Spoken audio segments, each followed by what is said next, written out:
Officer Delaney's fist connected with Marcus Johnson's face with enough force to snap his head backward. The handcuffed 17-year-old straightened slowly before being roughly shoved into the back seat. As the patrol car pulled away from the curb, Marcus closed his eyes and focused on his breathing. Knowing his father would soon be wondering why he hadn't returned from basketball practice, and knowing with absolute certainty that the officers who thought they were teaching some random black kid a lesson had just made the most catastrophic mistake of their careers. They had assaulted the only son of the state attorney general. Before we go any further, comment where in the world you are watching from and make sure to subscribe. The rhythmic bounce of the basketball against the pavement matched Marcus Johnson's heartbeat as he made his way home from evening practice. The late afternoon sun cast long shadows across the suburban streets, painting the world in hues of amber and gold. At 17, Marcus carried himself with the grace of an athlete and the focus of a scholar, his 6'2" frame moving with purpose as droplets of sweat still clung to his dark skin, despite the quick shower he'd taken after Coach Williams had finally called it a day. Marcus adjusted his headphones, allowing the smooth beats of Kendrick Lamar to wash over him as he replayed the practice in his mind.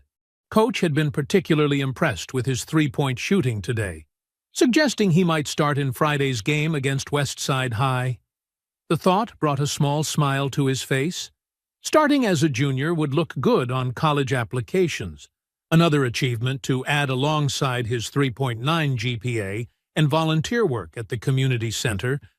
Rolling his shoulders to ease the pleasant ache of a good workout, Marcus shifted his gym bag to his other shoulder and checked the time on his phone. He'd promised his father he'd be home by 6:30 for dinner, which gave him about 20 minutes to make the 15-minute walk. His father, always punctual, valued timeliness almost as much as he valued integrity, a trait that had served William Johnson well in his career as the state's attorney general. Marcus had grown up watching his father build a reputation for fairness and accountability, lessons that had shaped his own approach to life. As he turned onto Maple Street, crossing from the more commercial area surrounding the high school into the residential neighborhood where sprawling homes sat back from tree-lined streets, Marcus noticed the gradual change in his surroundings. The transition between neighborhoods was subtle. Larger yards, fewer pedestrians, more luxury vehicles in driveways. But Marcus had walked this route countless times over the years and barely registered the shift anymore. This was his community too, even if some people still gave him curious glances when he jogged through on weekend mornings. The flash of red and blue lights reflected off a nearby car window caught Marcus's attention, pulling him from his thoughts. He glanced over his shoulder to see a police cruiser moving slowly along the street, about half a block behind him. Something in his chest tightened instinctively. A learned response formed from 17 years of cautionary talks with his father. William had always been clear. Be respectful. Keep your hands visible. Don't make sudden movements. And always, always stay calm. Marcus lowered the volume on his headphones, but didn't remove them, continuing his steady pace while keeping the cruiser in his peripheral vision. The vehicle edged closer, moving at a crawl that matched his walking speed. He considered calling his father, but decided against it. There was no reason to worry him over what was probably nothing. The cruiser pulled alongside him, and Marcus felt his heart rate quicken, despite his attempts to remain composed. He made brief eye contact with the officer in the passenger seat, a middle-aged white man with close-cropped hair and sunglasses, despite the fading daylight. The officer stared back, expressionless, before saying something to his partner. Marcus looked ahead again, maintaining his pace, but suddenly acutely aware of every movement his body made. When the cruiser pulled slightly ahead and then angled toward the curb, blocking his path, Marcus knew his walk home had just become complicated. He stopped, removed his headphones, and let them rest around his neck, remembering his father's words. Hands where they can see them, son.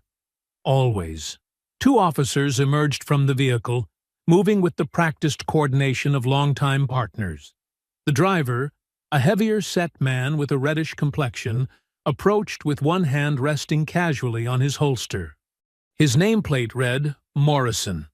The other officer, the one who had been watching Marcus, circled slightly wider, positioning himself to Marcus's left. His nameplate identified him as Delaney. "Afternoon," Officer Morrison said, his tone neutral but his eyes sharp and assessing.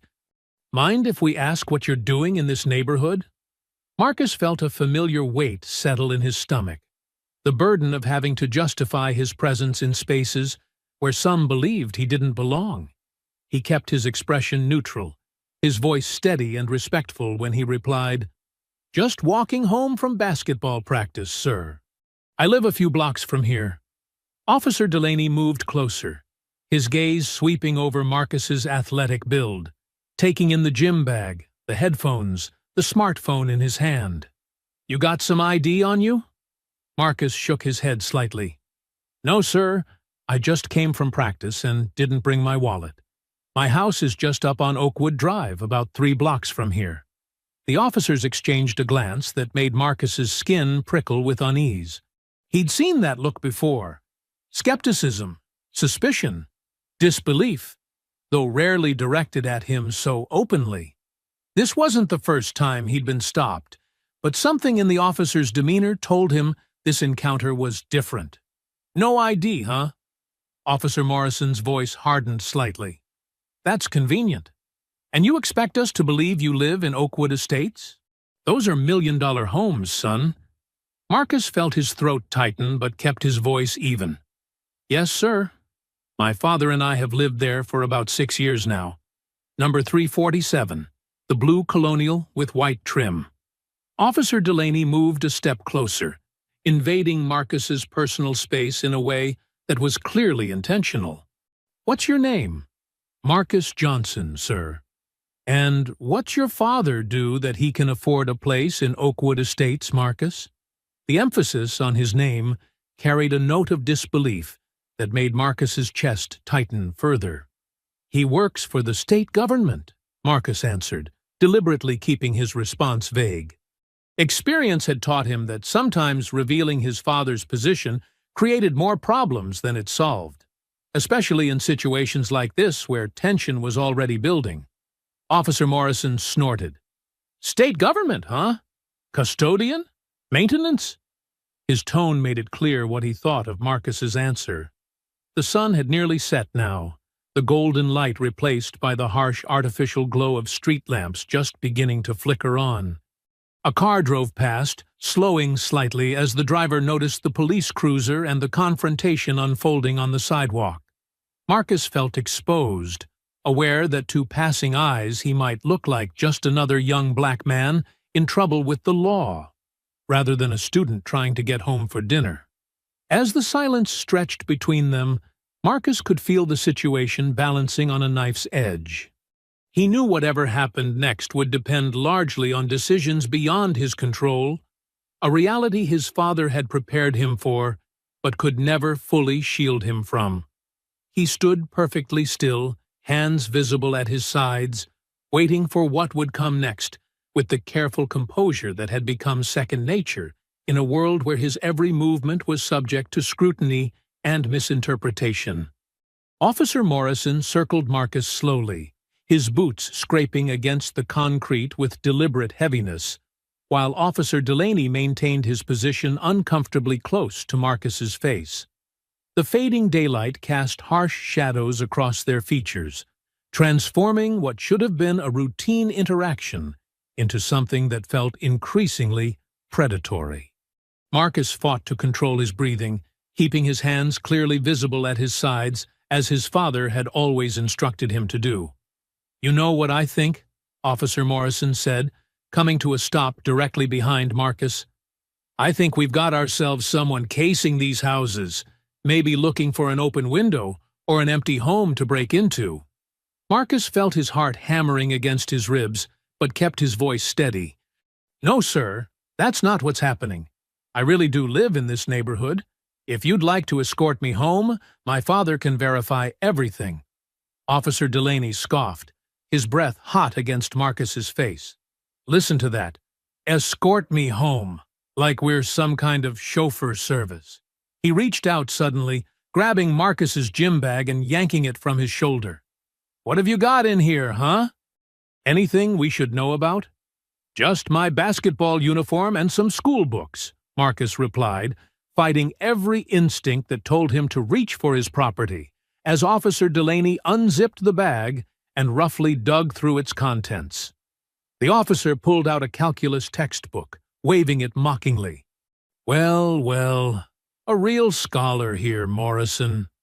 He tossed the book carelessly back into the bag before continuing his search, dumping Marcus's neatly folded uniform onto the sidewalk. "Please be careful with my things," Marcus said, his voice quieter now, the strain of maintaining his composure evident despite his efforts. "I haven't done anything wrong." Officer Morrison moved back into Marcus's field of vision, his expression hardening. "You want to talk about doing something wrong? How about trespassing? How about lying to officers? How about that attitude you're giving us right now?" "I'm not giving any attitude, sir," Marcus replied, his gaze locked straight ahead rather than meeting the officer's eyes, another lesson from his father's careful instructions about surviving encounters like this. "And I'm not trespassing. I live here." Officer Delaney had finished rifling through the gym bag, finding nothing of interest, and turned his attention to Marcus's pockets. "Empty them," he commanded, gesturing impatiently. Marcus slowly reached into his sweatpants pockets, producing only his phone, house key, and some loose change. Officer Delaney snatched the phone from his hand, examining the lock screen. A photo of Marcus with his father at a law school fundraiser. "Fancy phone for a kid," Delaney remarked, turning it over in his hand. "Where'd you get this? Who'd you take it from?" "It's my phone," Marcus said, a note of frustration finally creeping into his voice, despite his best efforts. "My father got it for me for my birthday last year." Morrison moved closer, crowding Marcus from the other side. "Your father who works for the state government, right? The one who bought that $1 million house on Oakwood? You expect us to believe that?" A car slowed as it passed, the driver watching the scene with visible concern. For a moment, Marcus felt a surge of hope that someone might stop, might witness what was happening. But the vehicle continued on after a warning glare from Officer Morrison. "Look," Marcus said, trying a different approach. "You can call my father if you want to verify. His number is in my phone. Or we can walk to my house. It's really just a few blocks from here." Officer Delaney's hand suddenly shot out, gripping Marcus's upper arm with bruising force. "You trying to tell us how to do our job now? Sounds like you need to learn some respect." Marcus winced at the painful grip, but remained still, remembering his father's most urgent warning. "Don't resist, even when they're wrong, even when it's unfair." "I respect your authority, sir. I'm just trying to explain the situation." "The situation," Officer Morrison said, stepping even closer, "is that we've got a suspicious individual with no ID in a high-value neighborhood where he doesn't belong, giving us lip and telling us how to do our jobs." He nodded to Delaney. "I think we need to continue this conversation down at the station." Officer Delaney's grip tightened further as he began to turn Marcus toward the police cruiser. "Let's go, smart guy. Maybe a trip downtown will refresh your memory about where you really live." "Please," Marcus said, his voice still controlled but tinged with genuine alarm now. "Just call my father. He's expecting me home for dinner." "He'll be worried." "Oh, Daddy's going to be worried," Delaney mocked, shoving Marcus forward. "Should have thought about that before you decided to go wandering where you don't belong." Marcus stumbled slightly under the force of the shove, but caught himself, careful not to make any movement that could be interpreted as resistance. "My father is William Johnson," he said, finally deciding that revealing his father's identity might be his only option. "He's the state attorney general." Both officers froze momentarily, before exchanging glances. Officer Morrison's expression darkened, and his voice dropped dangerously. "You think that's funny? You think making up lies about who your daddy is will help you right now?"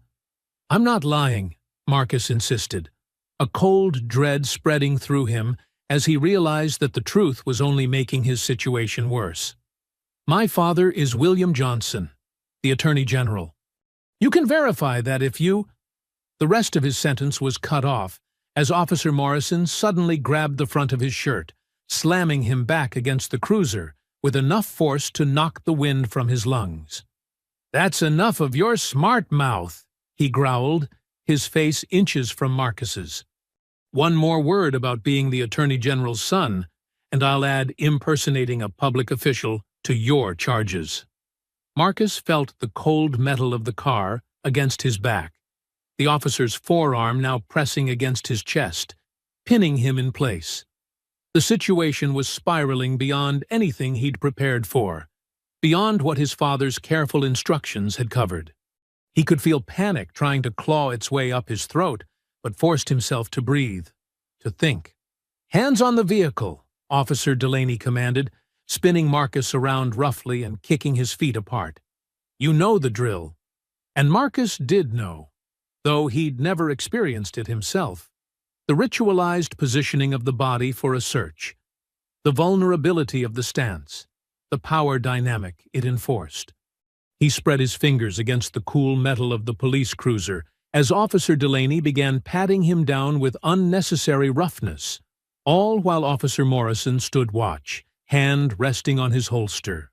Officer Delaney's hands were anything but gentle as they moved roughly across Marcus's body, the pretense of a professional pat-down abandoned in favor of something that felt more like intimidation. Marcus kept his forehead pressed against the cool metal of the police cruiser, eyes closed, focusing on his breathing while trying to ignore the uncomfortable sensation of strange hands invading his personal space. "Nothing here," Delaney finally announced, sounding almost disappointed. "No weapon, no drugs." Officer Morrison grunted in response. "Turn around," he ordered Marcus, who complied slowly, careful to keep his movements deliberate and non-threatening.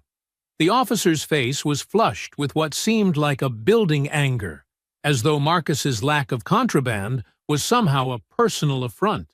"So you still sticking with that story about living in Oakwood?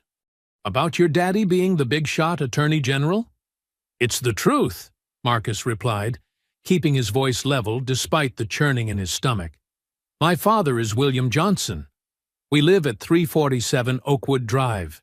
You can verify—" Morrison's hand shot out, shoving Marcus hard against the cruiser. "I told you to cut that crap. You think we're stupid? You think we don't know who the Attorney General is?" Marcus felt his back slam into the vehicle, the impact sending a jolt of pain up his spine. He swallowed hard, fighting to maintain his composure even as his heart hammered against his ribs. "I'm not lying. Please, just call the number in my phone, or drive me home. It's less than 5 minutes from here. You hear this kid, Delaney?"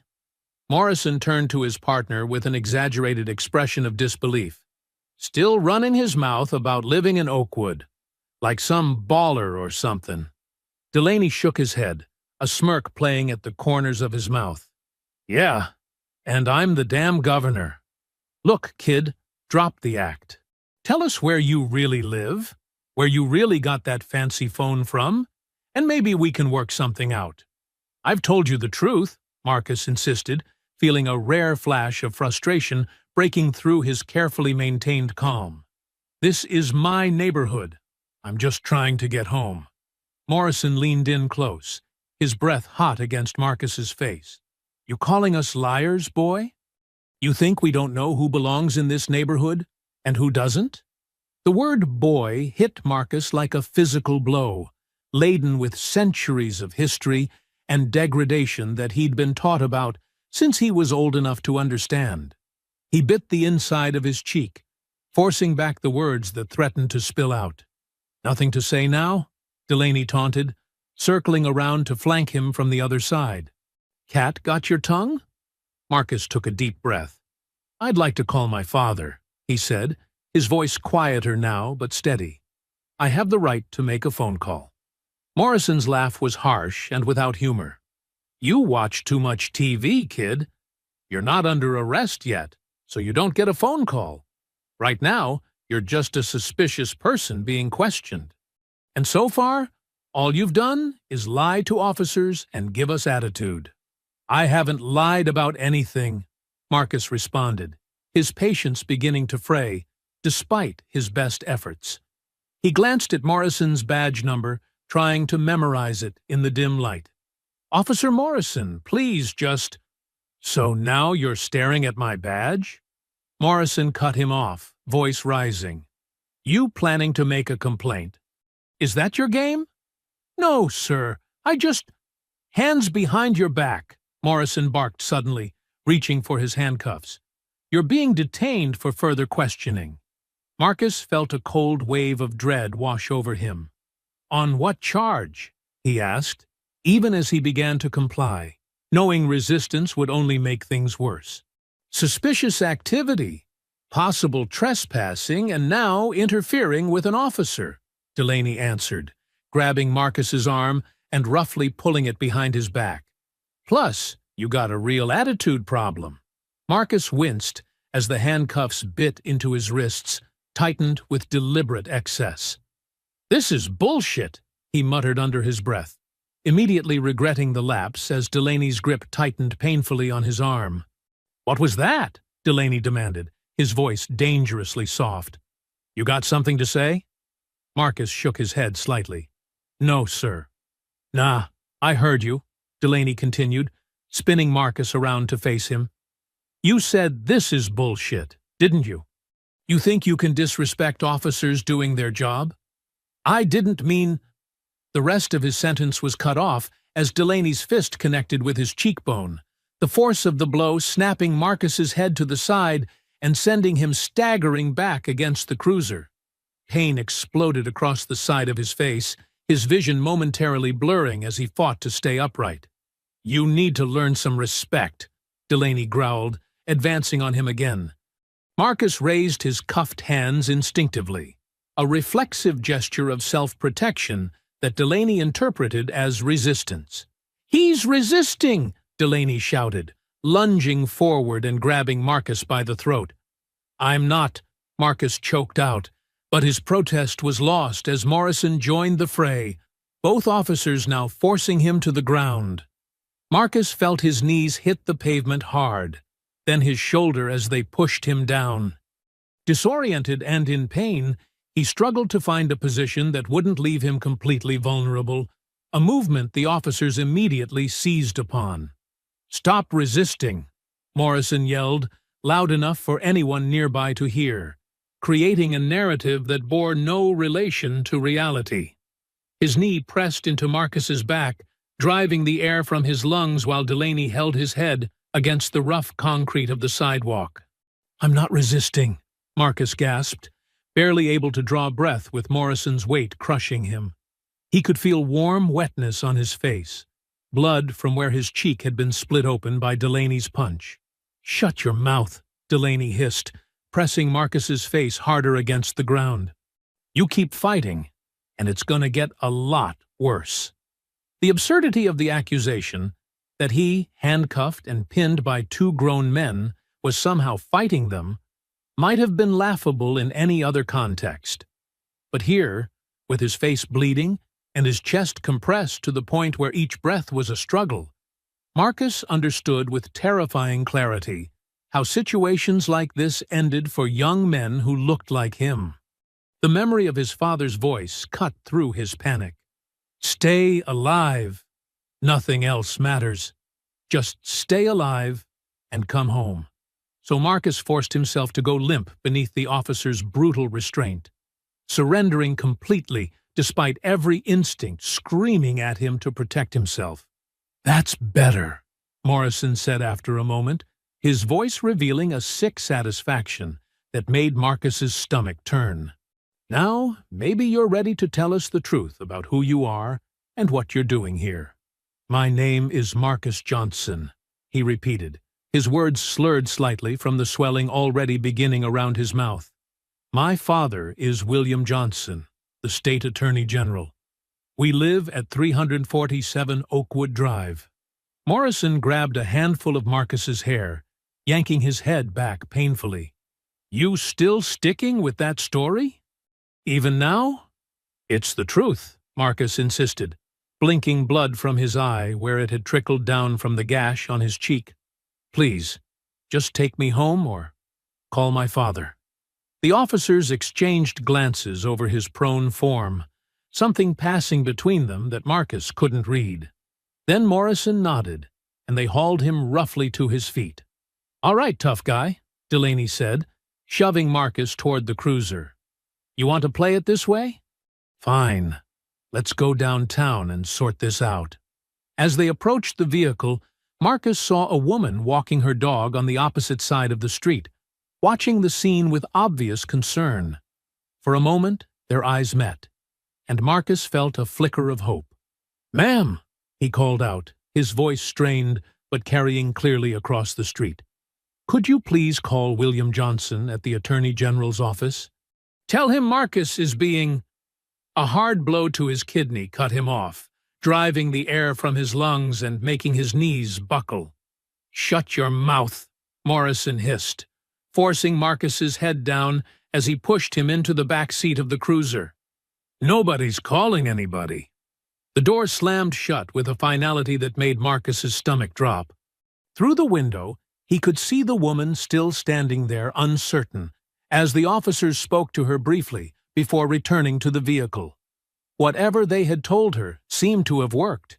She was already continuing on her way, though she glanced back once with what looked like concern. Inside the cruiser, separated from the officers by a plastic partition, Marcus finally allowed himself to feel the full weight of his situation. His face throbbed where Delaney had struck him, blood still seeping from the cut on his cheekbone that would surely leave a visible bruise. His wrists burned from the too tight handcuffs, and his back ached where Morrison's knee had dug into it.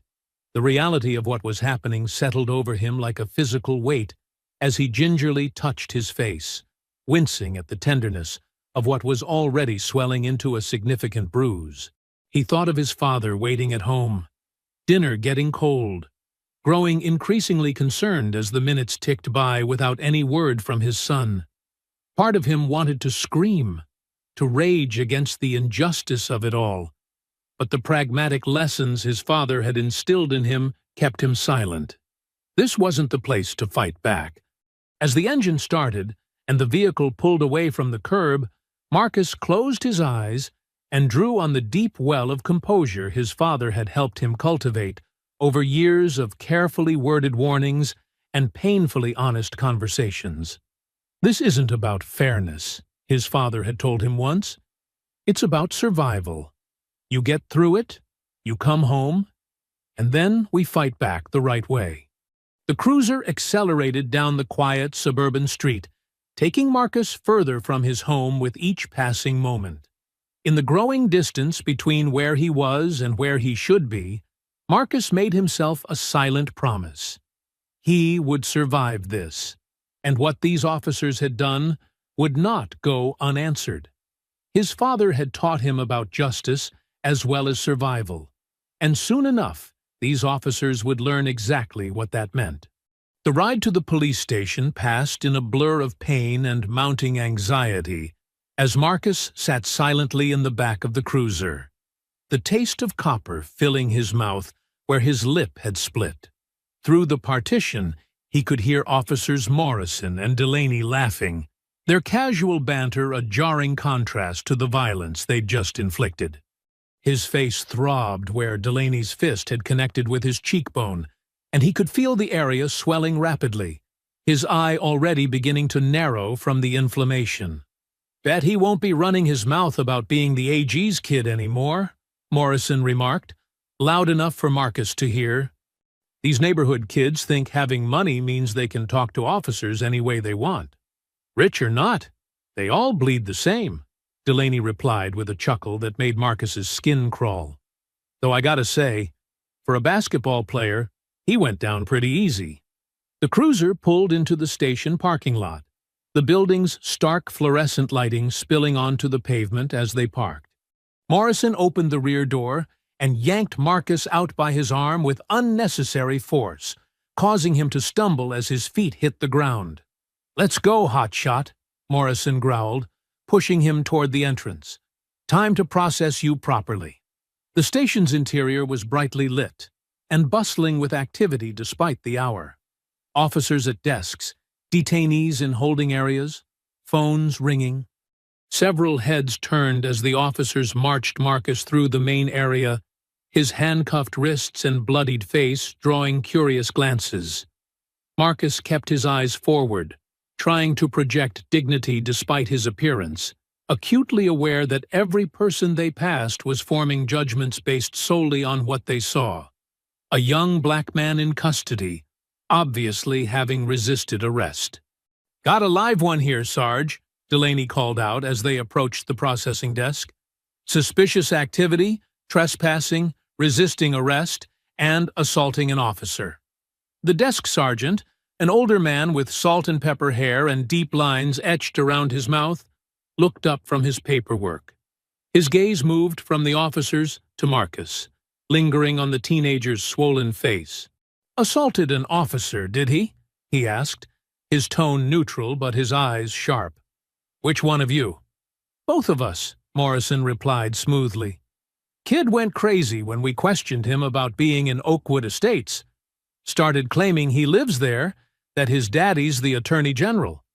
When we tried to detain him, he took a swing at Delaney."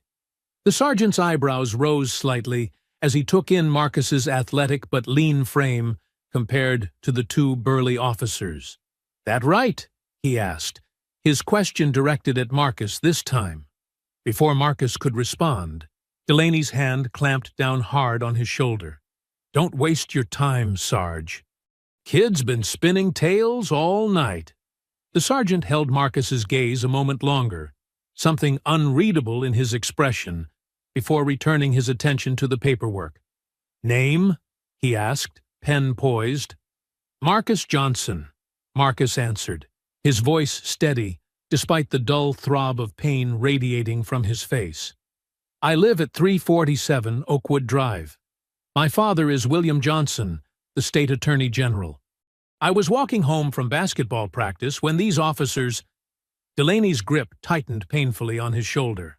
"Still with the same story? Unbelievable." The sergeant's pen hovered over the form. "Johnson? William Johnson's son?" He looked at Marcus more carefully now, taking in his features despite the swelling and blood. "That's what he claims," Morrison said dismissively. "Been saying it since we picked him up. Kid's delusional." The sergeant frowned slightly. "Have you verified his identity?" "He had no ID on him," Delaney said quickly. "Convenient, right?" "I was coming from basketball practice," Marcus repeated, sensing a possible ally in the sergeant. "My wallet's at home. Please, just call my father, or take me home to verify." Morrison stepped forward, physically inserting himself between Marcus and the desk. "Look, Sarge, we've got an uncooperative suspect who was casing houses in Oakwood, resisted arrest, and assaulted officers. We need to process him, not listen to more of his fantasies." The sergeant held Morrison's gaze for a long moment, before nodding slightly. "Process him then. Full booking procedure." Marcus felt his hope deflate as Morrison grabbed his arm again, steering him toward a side hallway. "This way, Junior," he said mockingly. "Time for your mugshot. Smile pretty for Daddy." They led him to a processing area where a bored-looking technician waited to take his photograph and fingerprints. The routine was impersonal and efficient. Stand against the wall, face forward, turn left, turn right, place fingers on the scanner. All while Marcus remained handcuffed and increasingly aware of how the system was designed to strip away dignity. "Beautiful," Delaney commented as the mugshot appeared on the technician's screen, showing Marcus's swollen face in harsh detail. "That's going to look great on your college applications.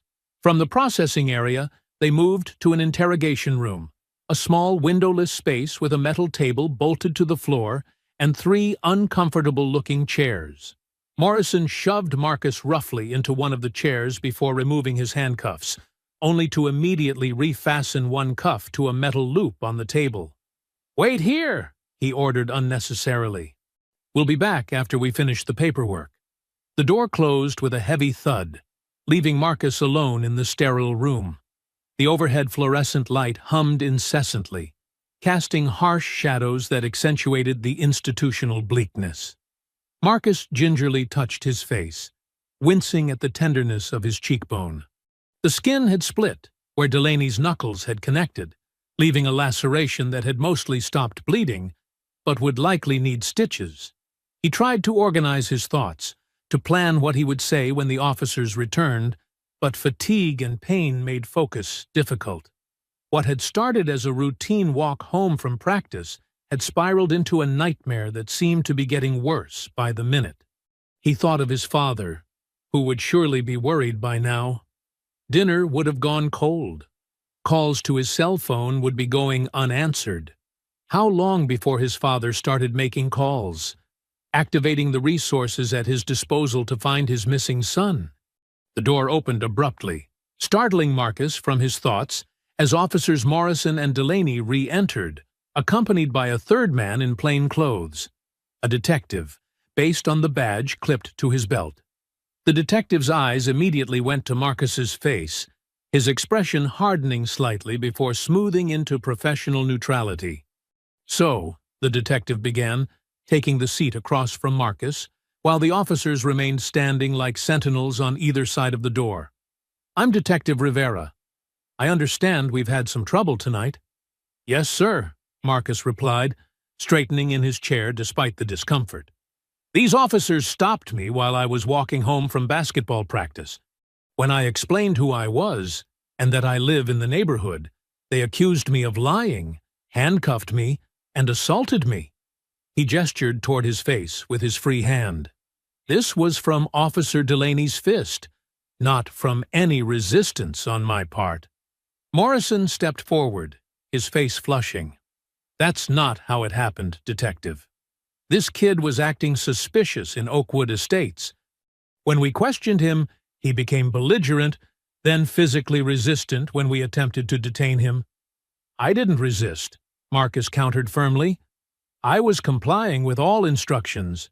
Officer Delaney struck me after I muttered something under my breath. Then they both tackled me to the ground while I was already handcuffed." Detective Rivera's gaze moved between Marcus and the officers, his expression revealing nothing of his thoughts. "Quite the different accounts," he observed neutrally. "What were you doing in Oakwood Estates?" "I live there," Marcus repeated, fighting to keep the frustration from his voice. 347 Oakwood Drive. With my father, William Johnson." "The Attorney General," Rivera stated, neither a question nor an acceptance. "Yes, sir." Rivera turned to the officers. "Did you attempt to verify his address or identity?" Delaney shifted his weight. "Kid had no ID. Said his wallet was at home. Convenient excuse." "I was coming from basketball practice," Marcus explained for what felt like the 100th time. "I didn't take my wallet with me to the gym." "And you didn't offer to just drive him to the address he gave to verify?" Rivera asked the officers, his tone carefully professional. "Detective," Morrison interjected, "we had a suspicious individual in a high-value neighborhood who couldn't produce ID and became increasingly belligerent when questioned. Standard procedure is to bring them in for proper identification." Rivera nodded slowly, then returned his attention to Marcus. "You're entitled to a phone call. Who would you like to contact?" Before Marcus could answer, the door to the interrogation room swung open, and the desk sergeant appeared, his expression unusually tense. "Detective," he said, ignoring the officers, "the young man's phone call has already been made. His father is here." A beat of silence followed the announcement, broken by Delaney's dismissive snort. "Sure he is. And I'm the commissioner." The sergeant's face remained grave. State Attorney General William Johnson is in the lobby demanding to see his son and the officers who arrested him. He's already called the chief. The color drained from Morrison's face as Rivera stood up abruptly. "Uncuff him," the detective ordered, his voice taking on a new urgency. "Now." Delaney hesitated, looking to Morrison, who seemed frozen in place. "Detective, procedure requires—" "I said uncuff him, officer." "Now." Rivera's tone left no room for argument. As Delaney reluctantly moved to remove the handcuff from Marcus's wrist, footsteps echoed in the hallway. Purposeful, measured steps approaching with unstoppable momentum. Marcus recognized the rhythm immediately, a sound he'd heard countless times coming up the stairs at home, down the hallway to his room, across the polished floors of his father's office. The door opened once more, and William Johnson filled the frame. 6 feet 4 inches of controlled fury in an impeccably tailored suit, despite the late hour. His gaze swept the room, cataloging everything in seconds before settling on his son's battered face. For a brief moment, raw anguish flickered across his features before being replaced by the composed, implacable expression that had made him legendary in courtrooms across the state. "Marcus," he said, his deep voice surprisingly gentle despite the steel beneath it. "Are you all right?" The simple question, laden with paternal concern rather than the thunderous rage Marcus knew was brewing beneath his father's professional exterior, nearly broke his carefully maintained composure. He swallowed hard before answering. "I'll be okay, Dad." William nodded once, his eyes never leaving his son's injured face, before turning to the officers who now stood ramrod straight, expressions vacillating between disbelief and dawning horror. When he spoke again, his voice was cold enough to crystallize the air in the small room. "Which one of you put your hands on my son?" The accusation hung in the air like a live wire as William Johnson's question reverberated through the small interrogation room. Neither Morrison nor Delaney seemed capable of speech, their earlier bravado evaporating under the Attorney General's withering gaze. Detective Rivera stepped forward, clearly attempting to regain control of a situation rapidly spinning beyond normal protocol. "Mr. Attorney General, I'm Detective Rivera. I was just beginning to—" "Detective," William cut him off smoothly, his voice deceptively calm. "I appreciate your intervention, but my question was directed at these officers." His attention returned to Morrison and Delaney, who seemed to be silently negotiating which of them would speak. "I'll ask once more. Which of you struck my son?" Morrison found his voice first, professional training kicking in despite his obvious discomfort. "Sir, I'm Officer Morrison.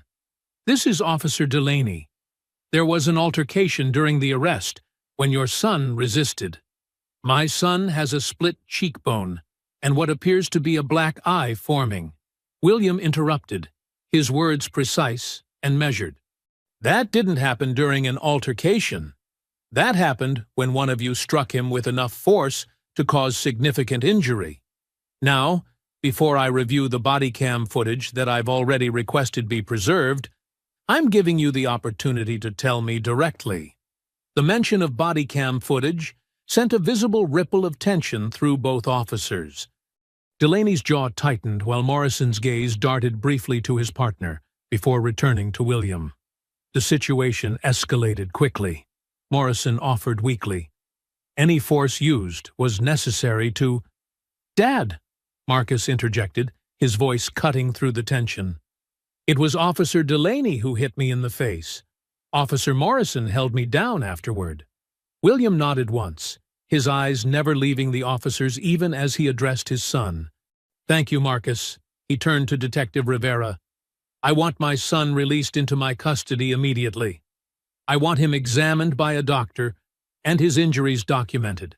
And I want these officers' badges and firearms surrendered while a full investigation takes place."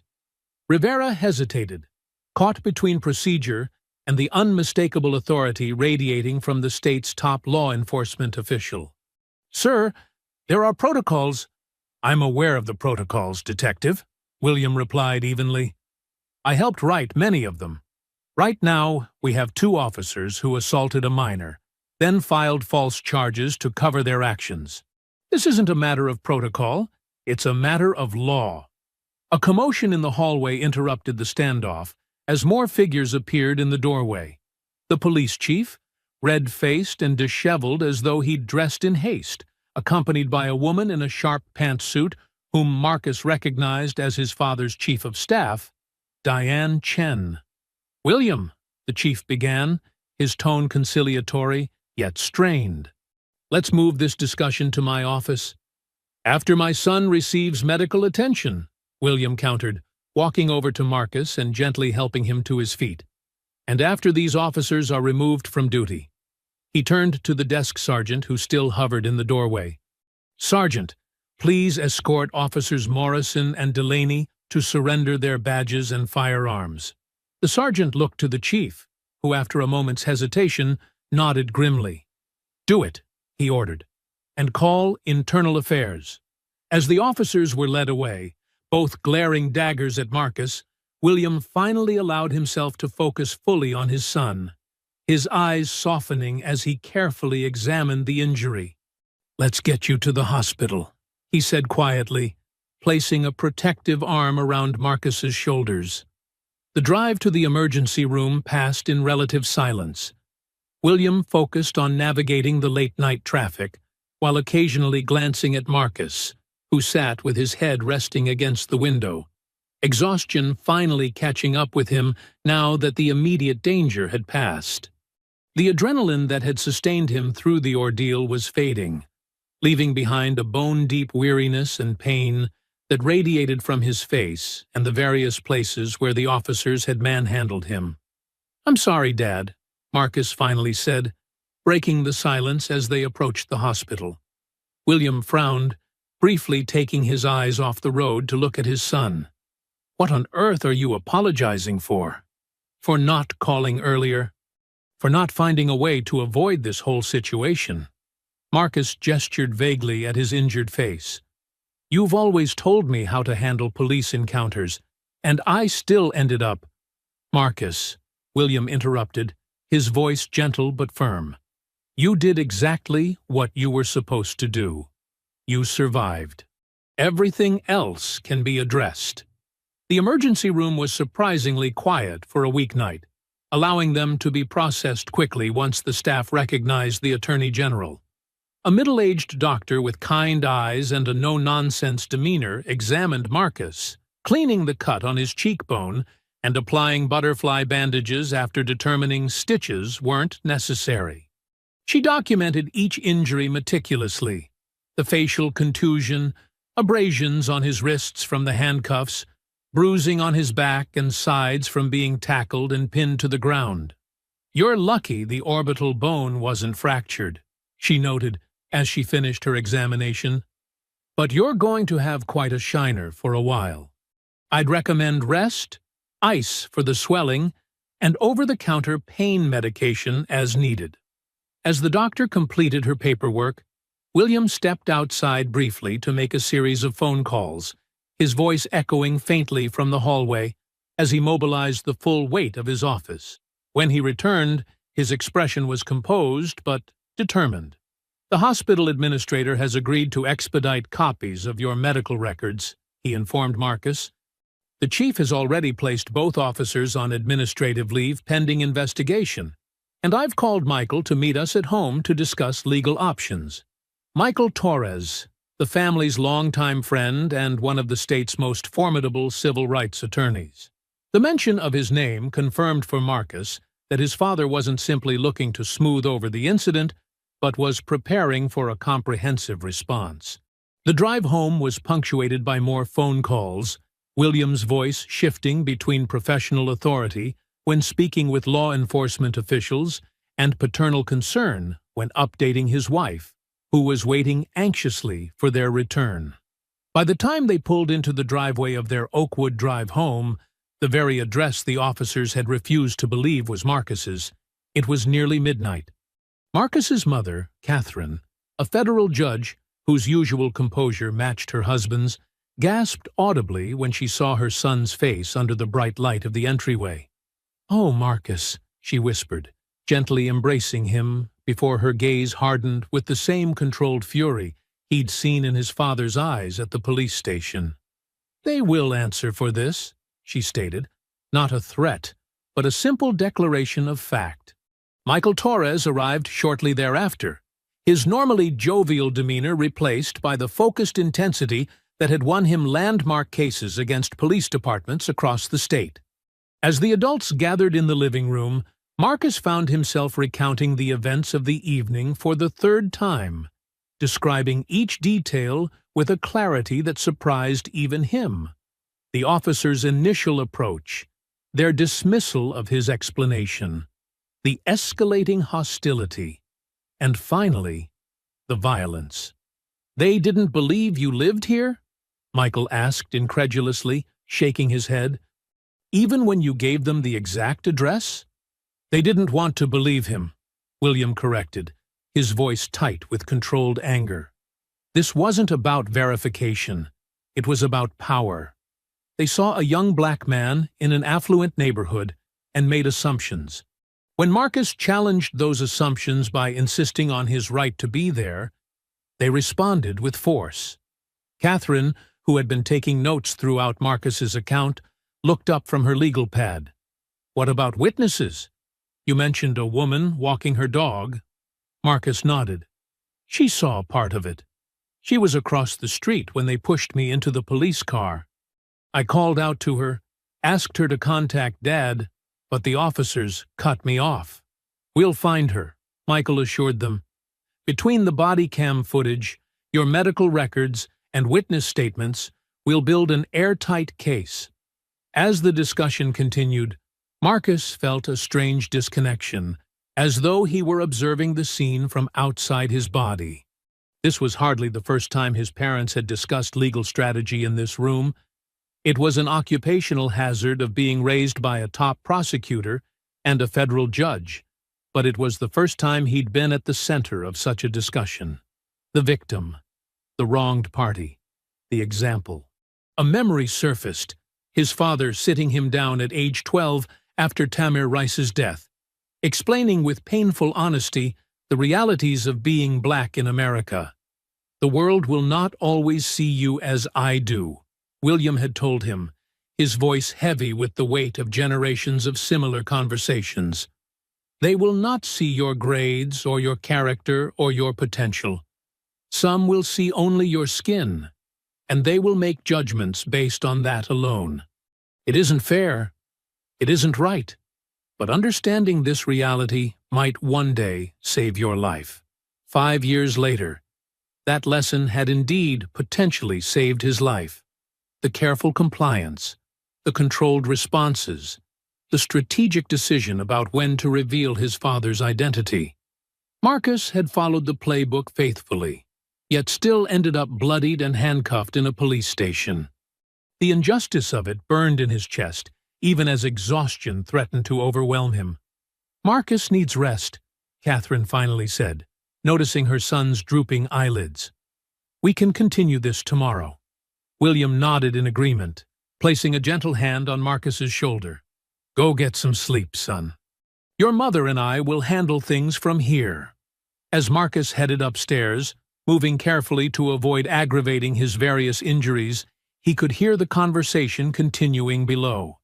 His parents and Michael already shifting from documentation to strategy, from evidence collection to public response. They were mobilizing resources and connections built over decades in public service, preparing to transform his personal trauma into a catalyst for systemic change. Despite the pain and fatigue, a sense of purpose began to crystallize within him. What had happened tonight was not merely a personal injustice, but a symptom of a deeper societal illness. And while Marcus had been taught to survive such encounters, he now understood that survival was just the beginning. What came after, the accountability, the reform, the refusal to accept such treatment as inevitable, that was where real change would happen. With that thought, he finally allowed himself to succumb to sleep, knowing that when morning came, the fight for justice would begin in earnest. As morning approached, the Johnsons' home buzzed with activity despite the late hour. William moved with methodical purpose through his home office, assembling documents, while Michael Torres catalogued Marcus's injuries with photographs. Catherine had transformed their dining room into a command center, arranging for statements to be taken and coordinating with her judicial colleagues about the handling of the case. Marcus sat at the kitchen counter, holding an ice pack to his face, while watching his parents' orchestrated response with a mixture of amazement and exhaustion. The family's longtime housekeeper, Mrs. Alvarez, fussed over him, placing a mug of hot tea beside him despite the warm weather. "You should be in bed, mijo," she said softly, her worried eyes examining his bruised face. "Your parents will handle everything." "I know they will," Marcus replied, managing a small smile despite his swollen cheek. "But I need to be part of this." The doorbell rang, announcing the arrival of Diane Chen, William's chief of staff, along with a grim-faced man Marcus recognized as the department's internal affairs director. Their hushed conversation with William in the foyer carried tones of urgency and concern. "The body cam footage has been secured," the IA director was saying. "Preliminary review confirms your son's account entirely. It's damning." William nodded, unsurprised.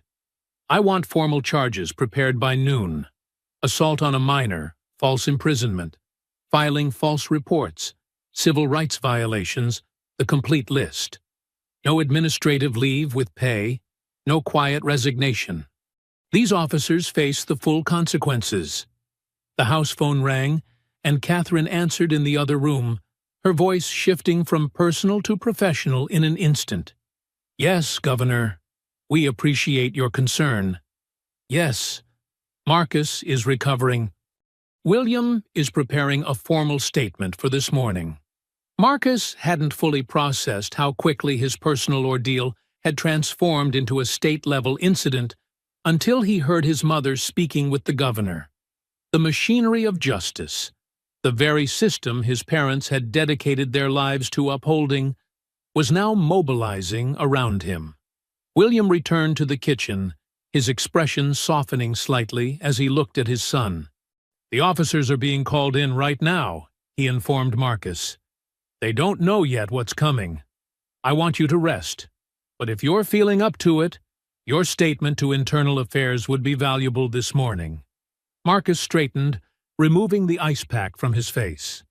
"I'm ready now," he stated with a conviction that seemed to surprise his father. "I want to tell them exactly what happened." 2 hours later, Marcus sat in his father's office at the Department of Justice, his statement recorded and signed, while the building around them hummed with unusual activity for so early in the morning. Through the glass walls, he could see staff moving with purpose, phones ringing continuously as news of the incident spread through official channels. "The press conference is scheduled for 10, Diane informed William as she entered with a tablet displaying various news websites. "It's already breaking on social media. Someone at the hospital leaked a photo of Marcus in the ER." William frowned, glancing at his son before reviewing the tablet. "Unavoidable, I suppose. At least it shows the injuries clearly." He passed the device to Marcus, who found himself looking at a hastily captured image of his own bruised face under the harsh hospital lights. The caption read, "AG's son allegedly beaten by police." "They've been placed on administrative leave," Diane continued. "Morrison is already calling the union rep. Delaney still doesn't realize the seriousness. He actually showed up for his shift this morning." A knock at the door preceded the entrance of Captain Reynolds, the police chief's deputy, who'd been tasked with handling the department's response. Her face was professionally composed, but Marcus could see tension in her shoulders as she addressed his father. "The officers have arrived at headquarters, sir," she reported. "They've been informed they're under investigation, but haven't been shown the footage yet." William nodded, rising from his desk. "Have them wait in separate rooms. I'll be there shortly." He turned to Marcus. "You don't have to attend this part if you don't want to." Marcus stood as well, straightening his shoulders despite the pain. "I want to be there," he said firmly. "I want them to see me." The hallways of police headquarters buzzed with unusual tension as William Johnson led the way, Marcus following close behind with Michael Torres and Diane flanking them like an honor guard. Officers they passed straightened instinctively, some averting their eyes from Marcus's bruised face, while others stared with undisguised curiosity. Word had clearly spread about who had been arrested and who had come to claim him. Captain Reynolds met them at the elevator, her professional demeanor barely concealing her discomfort. "Attorney General, we've placed Officers Morrison and Delaney in separate conference rooms as requested. The chief is on his way in from home." William nodded curtly. "Which room is Morrison in?" "Conference room A, sir." "I've instructed both officers not to communicate with each other or anyone else about the incident until further notice." The elevator ride passed in tense silence, Marcus standing tall despite the persistent ache in his face and the stiffness in his shoulders. His father's contained fury was almost palpable in the confined space, a controlled storm that Marcus had witnessed only rarely in his lifetime.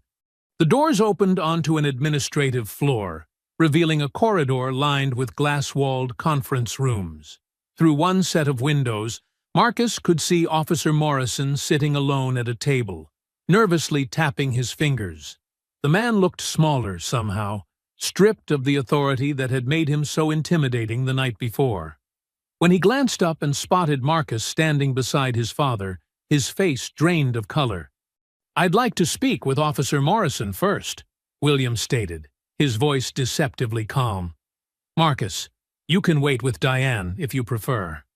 "No, I'm coming in," Marcus replied, squaring his shoulders. "I want him to see exactly what he did." As they entered the conference room, Morrison rose automatically, police training kicking in despite the circumstances. "Sir," he began, voice tight with poorly concealed anxiety, "I understand there's been a complaint about last night's arrest procedure." William's laugh held no humor. "A complaint? Is that what you call this?" He gestured to Marcus's face, the bruising now fully developed into a spectacular array of purple and blue beneath the fluorescent lights. "My son was assaulted while handcuffed and compliant. That goes well beyond a complaint, Officer Morrison." Morrison swallowed visibly, gaze darting between father and son. "Sir, with all due respect, the situation last night was complex. We had reports of suspicious activity in Oakwood Estates, and when we encountered your son, he was unable to produce identification." "Because I was coming from basketball practice," Marcus interjected, meeting Morrison's eyes steadily. "I told you exactly who I was and where I lived.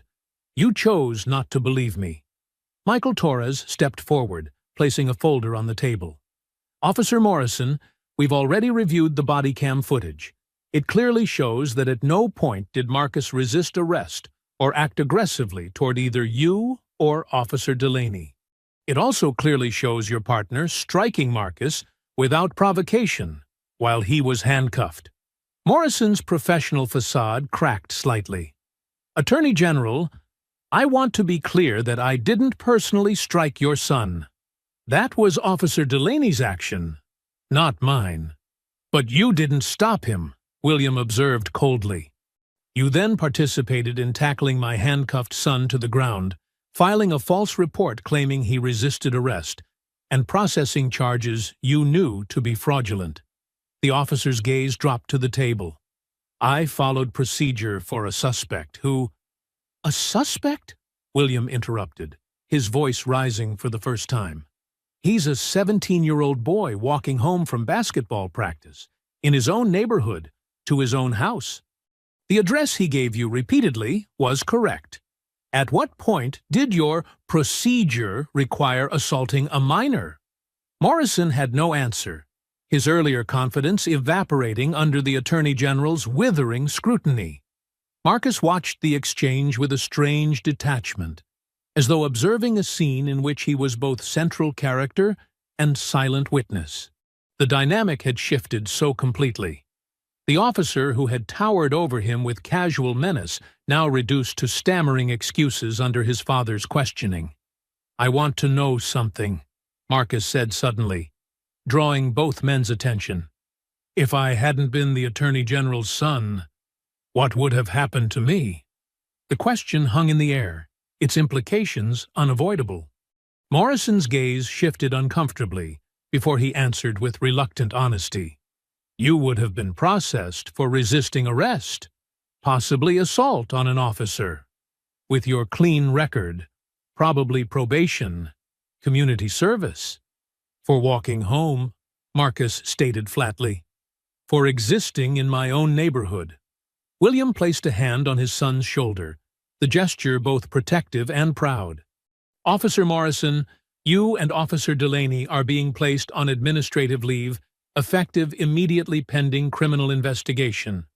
Your service weapons and badges will be surrendered before you leave the building today, as they should have been last night." "Criminal investigation?" Morrison echoed, alarm overtaking his expression. "Sir, surely this can be handled internally through standard—" "Through what, officer?" William cut him off. "Through the same process that would have given my son a criminal record, had he been anyone else's child? No. This will be handled through the proper legal channels, with all the transparency that entails." Captain Reynolds, who had been observing silently from the doorway, stepped forward. "I'll escort Officer Morrison to surrender his badge and weapons, sir." As Morrison was led from the room, his shoulders slumped in defeat, Marcus felt no satisfaction, only a growing determination that what had happened to him should lead to actual change.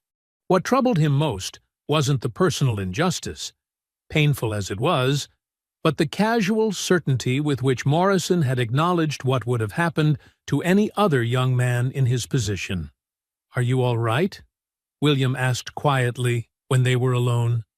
Marcus nodded, wincing slightly at the movement. "Yeah, it's just strange, seeing him like that after last night." "Power shifts quickly when accountability enters the equation," William observed, studying his son's face with paternal concern. "Ready for round 2? "Definitely," Marcus replied, straightening his shoulders as they prepared to confront Officer Delaney. "Let's finish this." Officer Delaney sat alone in Conference Room B, drumming his fingers against the polished table with affected nonchalance that couldn't quite mask his growing unease. Unlike Morrison, whose anxiety had been evident from the moment they entered the station, Delaney maintained a posture of defiance, chin raised, shoulders squared, jaw set in stubborn lines that suggested he still believed he'd done nothing wrong. That confidence visibly faltered when William Johnson entered the room with Marcus at his side, the teenager's bruised face providing irrefutable evidence of Delaney's handiwork. "Officer Delaney," William began without preamble, his voice carrying the quiet authority that had made him a formidable presence in courtrooms across the state. "I believe you and I have matters to discuss regarding your conduct last night." Delaney's gaze darted between William and Marcus, recognition dawning alongside a flicker of alarm that he quickly suppressed. "Sir, I understand there's been a complaint, but I followed departmental procedure for—" "For what exactly?" William interrupted, gesturing toward the chair opposite Delaney while remaining standing himself. "For assaulting a handcuffed minor? For filing a false report? For charging an innocent young man with crimes he didn't commit? Please, enlighten me about which procedure covers those actions." Michael Torres placed a laptop on the table, opening it to reveal a freeze frame from the body cam footage, the precise moment when Delaney's fist connected with Marcus's face. "We've reviewed the footage, Officer Delaney. All of it. There's no ambiguity about what happened." Delaney's facade cracked slightly as he stared at the damning image before quickly recovering. "That doesn't show the whole story. The suspect was resisting and—" "The suspect is my son," William stated flatly. "And he was handcuffed and compliant when you struck him. The footage shows that clearly." "With respect, sir," Delaney countered, a defensive edge creeping into his voice, "we had no way of knowing he was your son. He was in a high-value neighborhood without ID, giving us attitude." "Attitude?" Marcus echoed incredulously, unable to remain silent. "I told you exactly who I was and where I lived. I complied with every command. The only attitude was refusing to accept being treated like a criminal for walking home." Delaney's gaze hardened as he addressed Marcus directly for the first time. "You muttered something disrespectful under your breath. You tensed up when I was cuffing you." "I flinched because you were hurting me," Marcus replied evenly, meeting Delaney's glare without wavering. "And even if I had said something disrespectful, that doesn't justify punching me while I was handcuffed." William's hand came to rest supportively on Marcus's shoulder before he addressed Delaney again.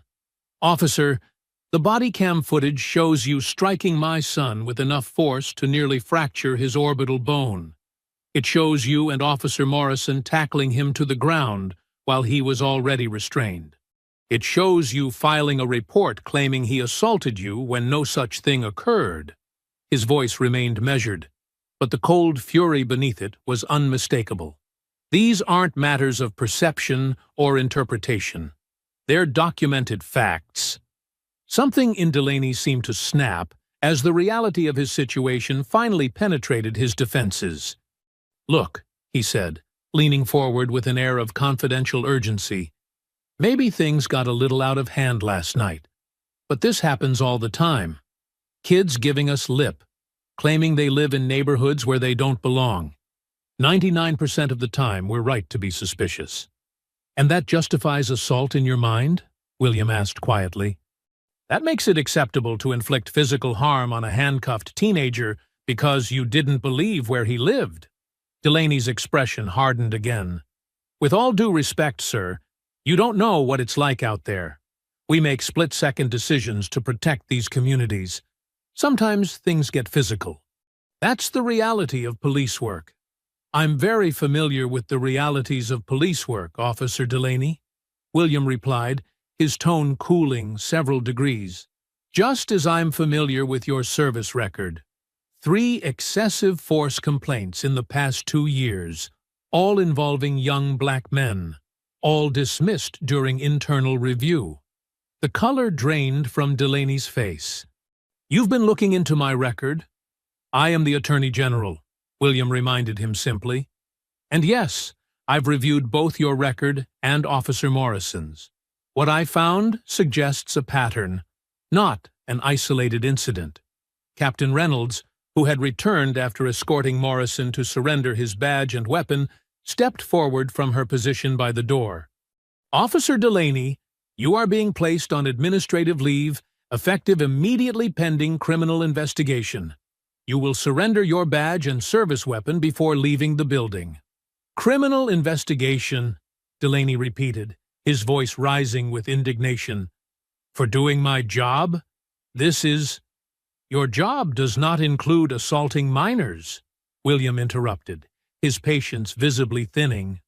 "Nor does it include filing false reports to cover those assaults. These are criminal actions, Officer Delaney, and they will be treated as such." Delaney's gaze shifted to Marcus, something ugly flickering in his expression. "So the AG's kid gets special treatment. Must be nice having Daddy clean up your messes." Marcus stiffened at the accusation, but William's response came first, his voice dropping to a dangerous quiet. "Let me be perfectly clear, Officer Delaney. This isn't about special treatment. This is about holding accountable an officer who abused his power and assaulted a minor.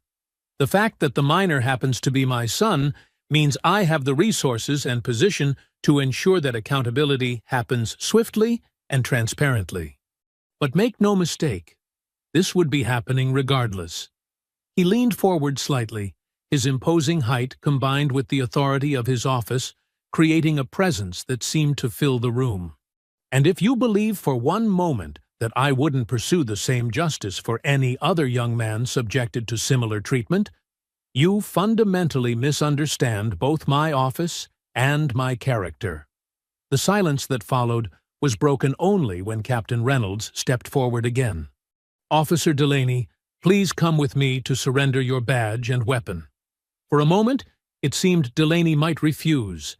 His jaw worked silently, hands curling into fists on the table's surface. But whatever defiance remained within him withered under William Johnson's unwavering gaze. He stood slowly, shoulders slumping in defeat as the full weight of his situation finally registered. "This isn't right," he muttered, more to himself than anyone else as he followed Reynolds toward the door. "This isn't how it's supposed to go." As Delaney passed, Marcus spoke up one final time, his voice steady despite the emotion tightening his throat. "Officer Delaney, I want you to know something. If I hadn't been the Attorney General's son, you would have gotten away with this, just like you did those other 3 times. That's what isn't right." Delaney offered no response beyond a darkening of his already thunderous expression as he was led from the room, leaving Marcus and William alone with Michael Torres, who began gathering his materials from the table.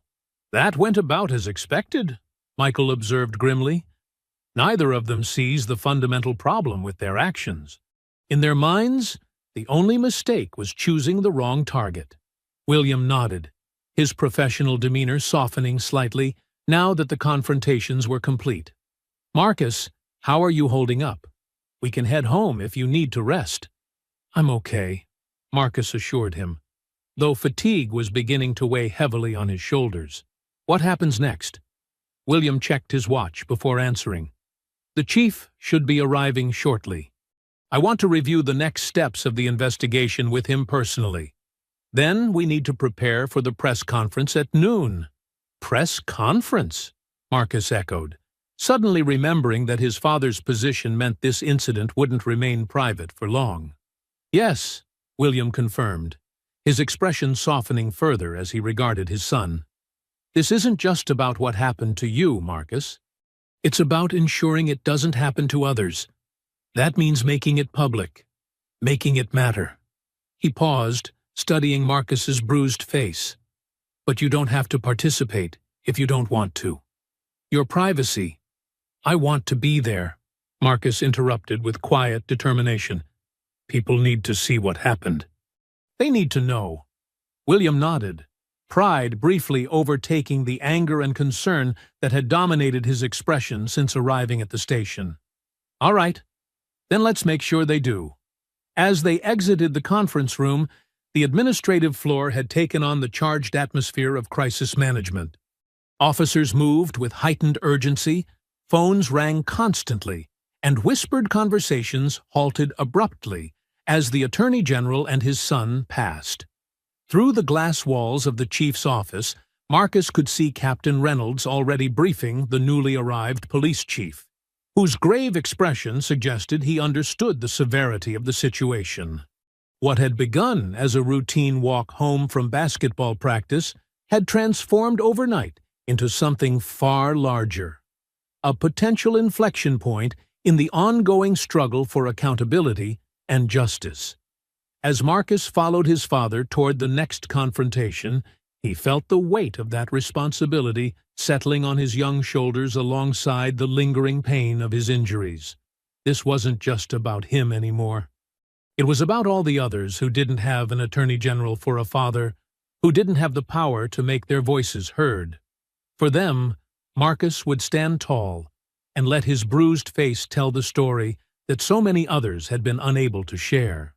The chief's office offered a momentary respite from the growing chaos of the station, its thick wooden door muffling the increasingly frantic activity beyond. Chief Rawlins, a career officer with 30 years of service, who had taken command just 18 months prior, sat behind his desk looking distinctly uncomfortable as William Johnson outlined what would happen next. "The investigation will be handled directly by my office to avoid any appearance of conflict," William explained, his tone making it clear this wasn't a suggestion. I've already dispatched a team from Internal Affairs to begin collecting evidence and statements. The body cam footage will be secured and analyzed by independent experts. And I want a complete review of both officers' service records, including any complaints that were dismissed during internal review. Chief Rawlins nodded gravely, clearly recognizing the political and legal tsunami heading for his department. Of course, Attorney General. We will cooperate fully with the investigation. I want to personally express my regret for what happened to your son. While the adults continued their discussion, Marcus moved to the window overlooking the station parking lot, where several news vans had already assembled. Word traveled fast in a state capital. He pressed his fingertips gently against his swollen cheek. The pain, a persistent reminder of last night's encounter, while trying to process the rapid sequence of events unfolding around him. Marcus, his father's voice pulled him from his thoughts. The chief has offered us his office for a few minutes of privacy before the press conference. I need to make some calls, but I'll be just outside if you need me. As the others filed out, closing the door behind them, Marcus sank into one of the visitor chairs, suddenly aware of the bone-deep fatigue that adrenaline had been holding at bay. William took the seat beside him rather than the chief's imposing desk chair, the gesture subtly equalizing their positions in a way that made Marcus feel seen not just as a son, but as a young man with his own agency. "How are you really doing?" William asked, his voice softer than it had been all morning. The professional persona of the Attorney General momentarily set aside. Marcus considered the question, looking for an honest answer beyond the automatic, "I'm fine," that had carried him through the confrontations. "I'm tired," he admitted finally. "And angry. And confused, I guess." "Confused about what?" "About how quickly everything changed. Last night, those officers had all the power. They could do whatever they wanted to me, and there was nothing I could do about it." Marcus gestured vaguely toward the station beyond the office walls. "And now everything's flipped, just because of who you are." William nodded slowly, understanding the deeper question beneath his son's observation. "It's not lost on me that if you weren't my son, this would be playing out very differently," he acknowledged. "The system works differently depending on who you are, what resources you have, what connections. That's the very definition of injustice." "So what happens to all the others?" Marcus asked, the question that had been weighing on him since the moment his father had appeared at the station. "The ones who don't have the Attorney General as their father?" William's expression grew thoughtful. "That's exactly why what we do next matters so much. This isn't just about getting justice for you, Marcus. It's about using what happened to create accountability that extends beyond this single incident." He leaned forward slightly, his gaze intensifying. "There's a window now, a moment where people will pay attention because of who we are. The question is how we use that window." Outside the office, the activity in the station continued to escalate. Through the glass walls, Marcus could see Captain Reynolds directing officers with increasing urgency, phones ringing constantly, and whispered conversations happening in corners. A group of suits that Marcus recognized as Internal Affairs investigators had arrived and were setting up in a conference room, their presence causing visible unease among the regular officers. "What's your plan?" Marcus asked, returning his attention to his father. "First, criminal charges against both officers," William replied without hesitation. "Assault, filing false reports, civil rights violations. No administrative leave with pay, no quiet resignation to avoid consequences. They face the full legal process." "They'll fight it," Marcus observed. "They'll claim they were just doing their jobs." "They will," William agreed. "Which is why the second part is just as important. A comprehensive review of departmental policies and training, with public hearings where people can share similar experiences." His expression softened as he regarded his son. "And that's where you have a choice to make." "What choice?" about how public you want to be in this process. Your testimony, your face. William gestured to Marcus's visible injuries. These have power. They tell a story that statistics and policies can't convey. But putting yourself in that position comes with a cost. Scrutiny, exposure, questions about every aspect of your life from people looking to discredit you.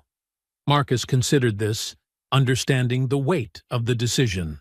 His father was offering him an out, a way to seek justice without becoming the public face of it.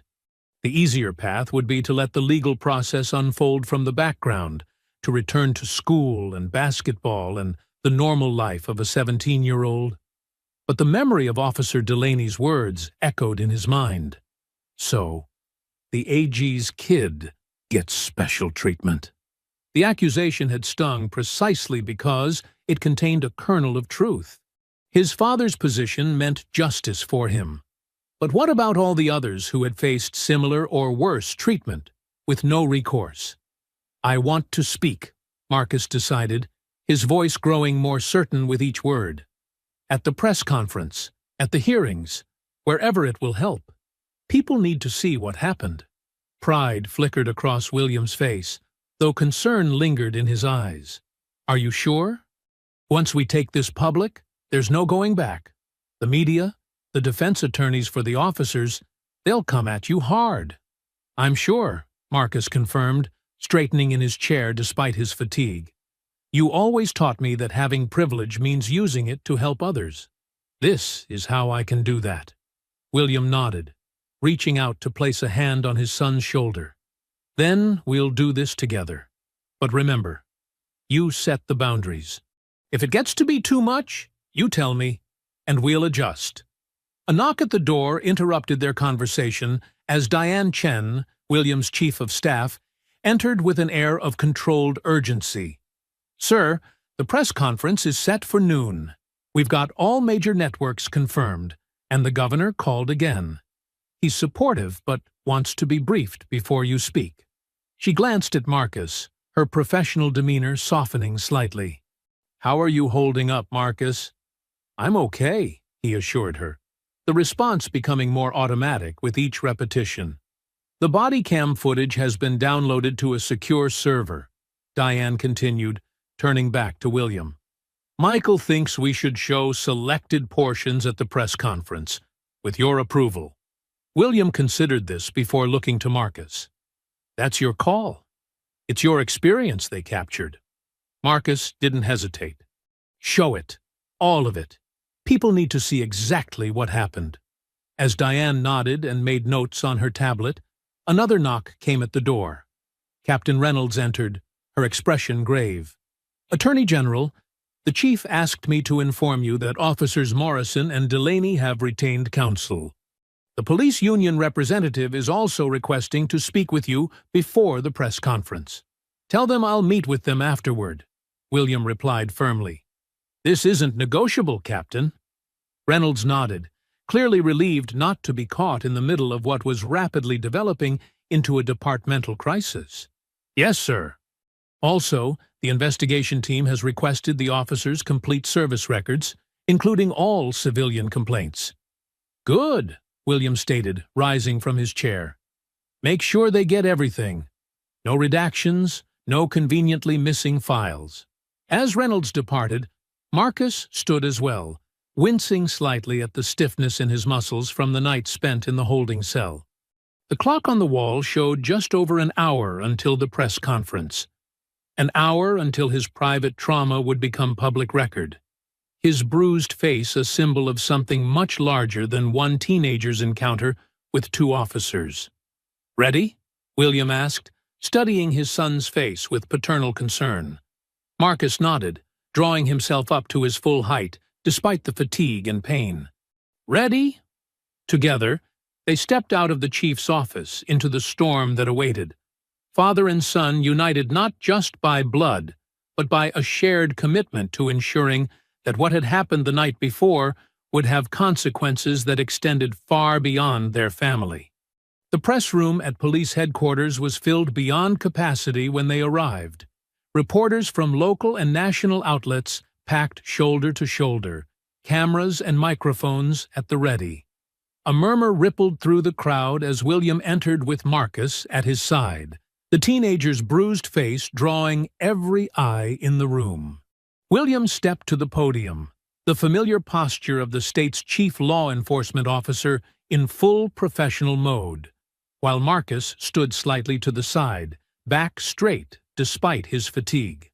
The flashbulbs created a strobe-like effect as photographers captured image after image of father and son, the Attorney General, and the living evidence of police brutality that could no longer be denied. "Last night," William began, his voice carrying clearly through the suddenly silent room, "my 17-year-old son, Marcus, was walking home from basketball practice when he was stopped by officers Frank Delaney and Thomas Morrison of this department. Despite identifying himself accurately and complying with their instructions, he was handcuffed, physically assaulted, and falsely arrested on fabricated charges." William gestured to Marcus, whose bruised face spoke more eloquently than words could about what had occurred. The incident was captured in its entirety on the officers' body cams, leaving no doubt about the facts. "While my son was handcuffed and compliant, Officer Delaney struck him in the face with enough force to cause significant injury. Both officers then tackled him to the ground, filed false reports claiming he had resisted arrest, and processed fraudulent charges." The reporters scribbled frantically, cameras flashed continuously, and the tension in the room built as William continued. "As Attorney General, I have directed my office to file criminal charges against both officers by the end of today. They have been placed on unpaid administrative leave and have surrendered their badges and service weapons. But this is just the beginning." William's expression hardened as he leaned slightly into the microphone. What happened to Marcus is not an isolated incident. It is symptomatic of systemic issues within law enforcement that have been allowed to persist for far too long. Today, I am announcing a comprehensive investigation into this department's policies, training, and handling of complaints. We will be holding public hearings where citizens can share similar experiences. And I am putting every department in this state on notice. There will be zero tolerance for misconduct, excessive force, or civil rights violations under my watch. The room erupted with shouted questions, cameras clicking frantically as reporters competed for attention. William raised a hand for silence before continuing. "Before taking questions, I want to give my son an opportunity to speak about his experience directly."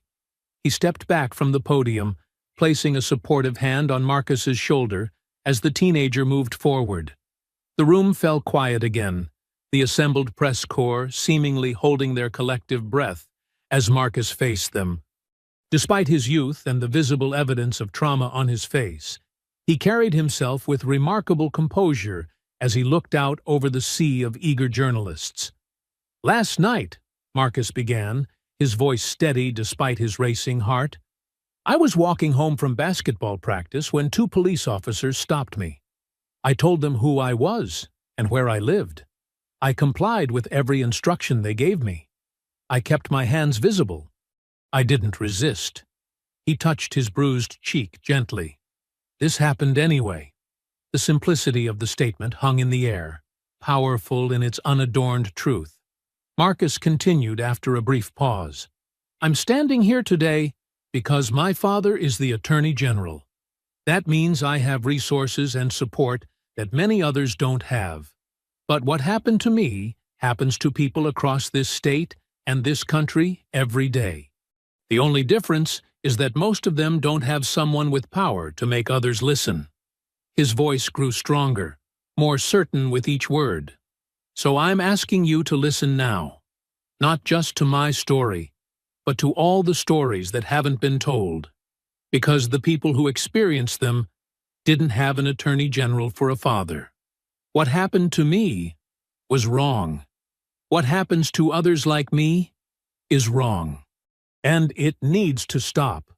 The room remained hushed for a moment as Marcus stepped back, the impact of his words settling over the assembled press. Then, like a dam breaking, questions erupted from every corner, reporters shouting over one another for attention. William returned to the podium, fielding inquiries with practiced precision, while Marcus stood beside him, his bruised face a silent testimony that no amount of official explanations or technical language could erase. Outside the press room, beyond the walls of the police station, the first broadcasts were already hitting the airwaves. Marcus's injured face appearing on screens across the state, his measured words carrying into homes and offices, where the reality of police misconduct could no longer be dismissed as abstract statistics or isolated incidents. What had begun as one teenager's traumatic encounter was transforming, in real time, into a catalyst for change that would extend far beyond a single night or a single arrest. As William continued addressing the press, Marcus stood tall beside him, understanding that his private pain had become something larger, a responsibility, a platform, a chance to speak for those whose voices had been silenced or ignored. The weight of that responsibility settled on his young shoulders alongside the lingering pain of his injuries, but as the cameras continued to flash and questions continued to fly, he felt a growing certainty that this was where he needed to be, doing exactly what needed to be done. 1 week later, Marcus stood before the bathroom mirror, gently touching the fading bruise on his cheek. The angry purple had softened to yellows and greens around the edges, the swelling nearly gone, though the memory remained vivid in his mind. From the kitchen downstairs, he could hear the familiar sounds of his mother preparing breakfast, while his father's voice carried from the home office, engaged in yet another call related to the investigation that had consumed the Johnson household since that night. The past 7 days had unfolded with dizzying speed. Officers Morrison and Delaney had been formally charged with assault, filing false reports, and civil rights violations. The announcement coming just hours after the press conference, accompanied by their booking photos that now appeared alongside Marcus's bruised face in news coverage across the country. The police union had initially threatened legal action before retreating into damage control mode when public opinion turned decisively against the officers following the release of selected portions of the body cam footage. Chief Rawlins had announced his early retirement 3 days later, positioning it as creating space for new leadership, though everyone recognized it as the political casualty it was. Captain Reynolds had been named interim chief, with a mandate for reform that included implementing body cameras for all officers, revising use-of-force policies, and establishing an independent civilian review board.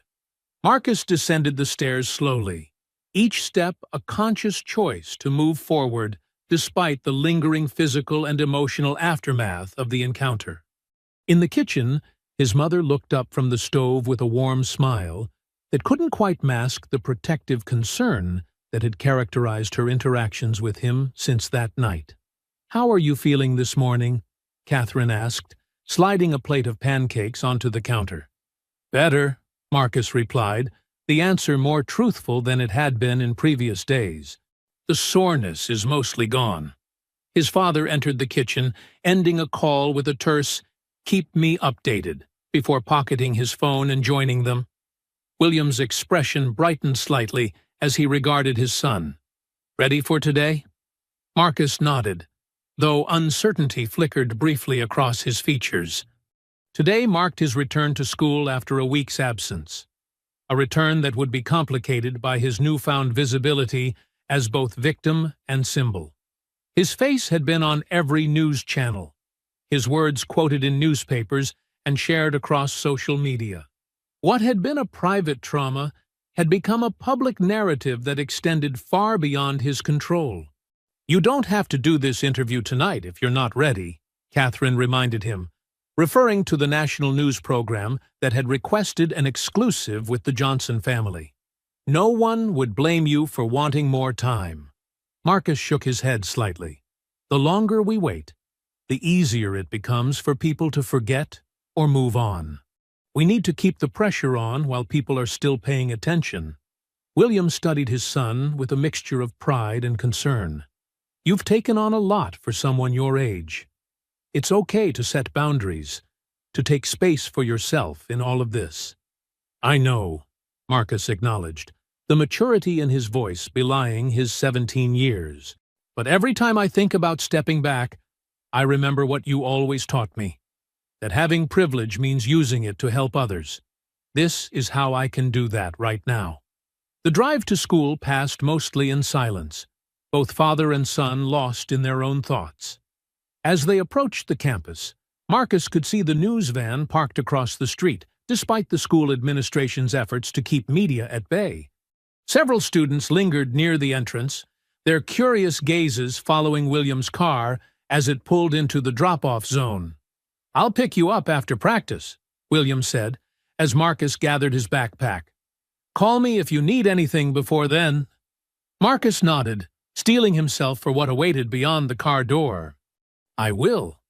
The school hallways fell into hushed whispers as he made his way to his locker, the fading bruise on his face drawing every eye despite his classmates' attempts at subtlety. Some offered awkward smiles or brief words of support. Others seemed unsure how to approach him, as though his experience had created an invisible barrier between them. It wasn't until he reached the gymnasium for basketball practice after classes that Marcus felt something approaching normalcy return. Coach Williams gathered the team, addressing the elephant in the room with characteristic directness. "Marcus has been through something none of you should ever have to experience," he stated plainly. "He's here today because he's strong enough to move forward, and because basketball is about team, about having each other's backs no matter what. So we're going to give him the space to be just another player on this court, and we're going to have his back like teammates should." The simple declaration seemed to break the tension, allowing the team to fall into their familiar rhythms as practice began. On the court, focusing on nothing but the ball and movement and the play developing around him, Marcus found a temporary refuge from the weight of everything else. For those 2 hours, he wasn't a symbol or a victim or a catalyst for change. He was just a basketball player, finding his way back to himself through the game he loved. After practice, he found his father waiting in the parking lot as promised, accompanied by Michael Torres, whose presence suggested the legal machinery continued to advance at full speed. "How was it?" William asked, as Marcus slid into the passenger seat. "Better than I expected," Marcus admitted. "Once we started playing, everything else faded into the background for a while." Michael smiled from the back seat. "That's good to hear. Finding those moments of normalcy is important." As they drove home, Michael updated them on the investigation's progress. Internal Affairs had uncovered 12 similar complaints against Officers Morrison and Delaney over the past 3 years, all dismissed during internal review, despite multiple witnesses and, in 2 cases, hospital records documenting injuries. The pattern established a damning picture of departmental negligence and potential complicity in covering up excessive force. "The DA is considering additional charges based on these findings," Michael explained, "and we've been contacted by attorneys representing 3 other young men with nearly identical experiences. They're willing to testify at the hearings next month." Marcus listened silently, understanding that what had happened to him was expanding into something much larger, a potential watershed moment in the ongoing struggle for police accountability in their state. The weight of that responsibility pressed heavily on him, but alongside it grew a sense of purpose that helped balance the burden. At home, Catherine had prepared dinner while coordinating with the network producers for the evening's interview.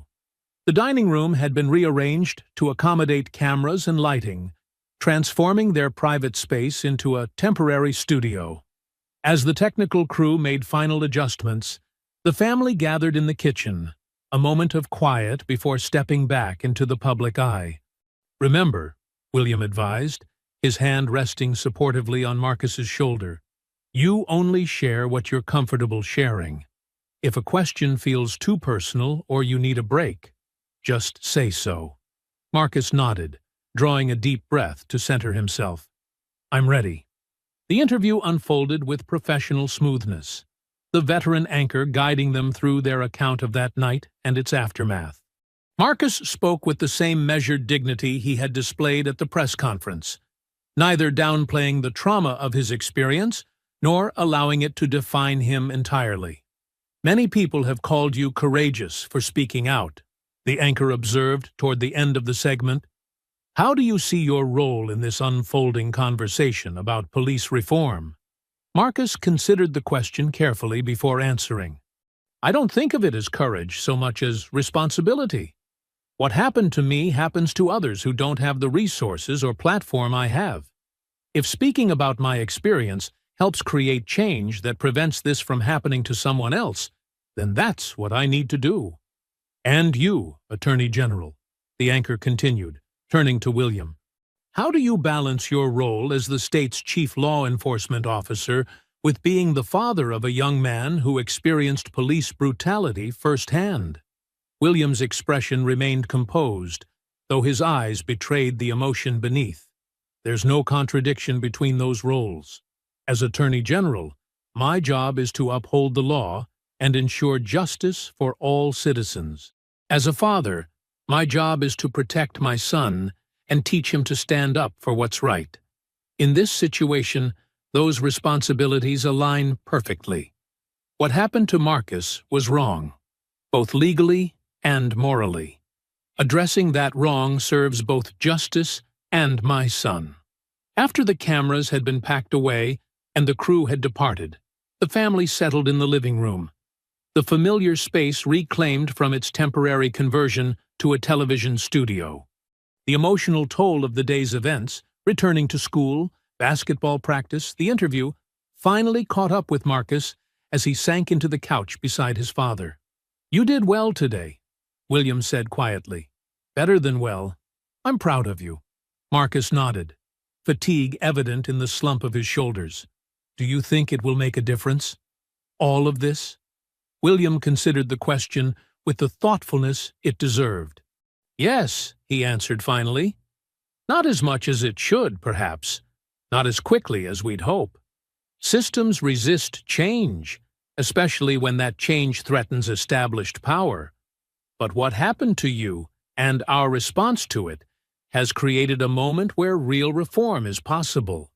He gestured toward the window, beyond which they could see the lights of the city stretching into the distance.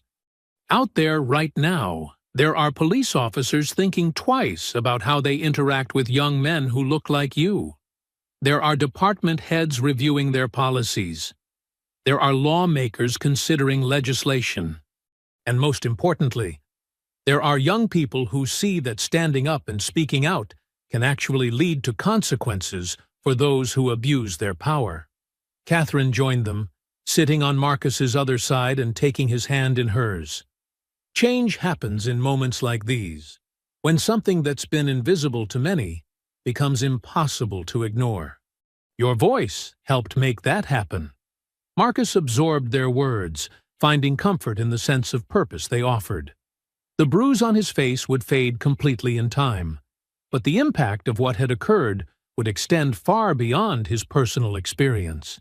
In the aftermath of trauma, he had found not just resilience, but resolve, a determination to ensure that his story became part of a larger narrative of accountability and change. 3 weeks later, Marcus stood at the free throw line in the final minutes of a tied game against their crosstown rivals. The gymnasium was packed, the crowd noise a constant roar as he bounced the ball twice, finding his rhythm. The bruise on his face had faded completely, though journalists still occasionally mentioned it in stories about the ongoing investigation and upcoming trial. Officers Morrison and Delaney had been fired officially the previous week, their termination letters citing violations of departmental policy and state law, in language that left no room for ambiguity. The departmental review was proceeding with surprising transparency, under Interim Chief Reynolds's leadership, with public hearings scheduled to begin the following month. Marcus was slated to testify, along with several other young men who had come forward with similar experiences. As he prepared to shoot, Marcus caught sight of his father in the stands, William having left work early to attend the game. Their eyes met briefly across the distance, a moment of connection that carried the weight of everything they had experienced together since that night. Taking a deep breath, Marcus released the ball with perfect form, watching as it arced toward the basket. The net snapped as the shot went through cleanly, putting his team ahead with seconds remaining on the clock. The crowd erupted. His teammates swarmed around him in celebration. And for that moment, Marcus was simply a basketball player who had made a crucial shot. But as he glanced again toward his father, whose proud smile carried shades of both joy and lingering sorrow, Marcus understood that he had become something more as well. A young man who had experienced injustice and chosen to transform that experience into action. The path forward would not be easy, the work of reform not quickly accomplished, but he faced it now with a clarity of purpose forged in the crucible of that night's encounter.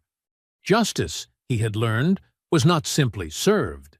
It was fought for, demanded, and claimed through persistent effort and unwavering resolve.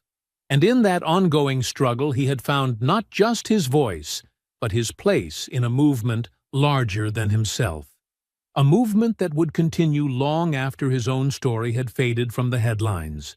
As the final buzzer sounded and his teammates lifted him onto their shoulders in victory, Marcus allowed himself to fully inhabit the moment, to be both the basketball player celebrating a win and the young man committed to ensuring that what had happened to him would lead to meaningful change.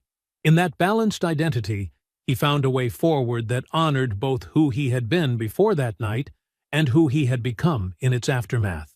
Justice had been served, but the work continued, and Marcus Johnson, his father's son in more ways than one, was ready to do his part.